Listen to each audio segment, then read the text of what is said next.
పాడితే, ఒక పాట పాడితే 40,000 ఇస్తారు ఒక పాటకు. రోజు 4 పాటలు పాడతాడు అంటే 40,000 ఇంటూ 4 ఎంత? మ్యాథమెటిక్స్ లేదు, అంతా MBBS సమస్య. అది 1,60,000. రోజుకు 1,60,000 సంపాదిస్తాడు. 30 రోజులలో 10 రోజులు రెస్ట్ తీసుకుంటాడు, 20 రోజులు వాటి మీద. అంటే 1,20,000 ఇంటూ 20, 32 లక్షలు ఒక నెల సంపాదిస్తాడు.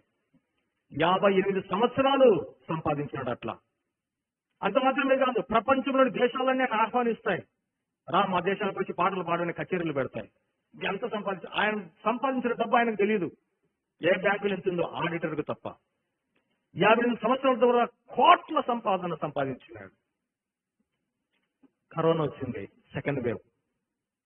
ఎంతో మందిని కబలించింది కరోనా, మృత్యు లేవుని తీసుకెళ్ళింది. ఆయనకు కూడా కరోనా వచ్చింది సెకండ్ వేవ్ లో. మద్రాసులో ఉన్నాడు ఆయన. అపోలో హాస్పిటల్ తీసుకుని వెళ్ళారు.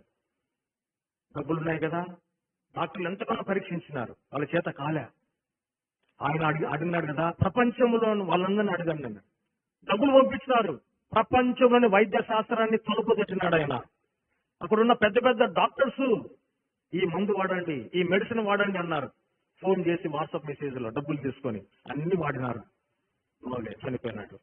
చనిపోయిన తర్వాత వారి ఆచారాన్ని బట్టి ఆ వ్యక్తిని కాల్చినారు. బ్రతుకున్నప్పుడు ఒంటి నిండా బంగారు,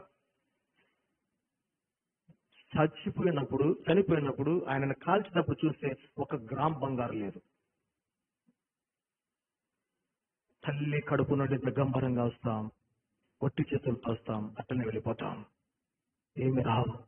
కానీ ఒకటి వస్తుంది, నువ్వు ప్రభు కొరకై చేసిన ప్రతి పని నీతో పాటు వస్తుంది.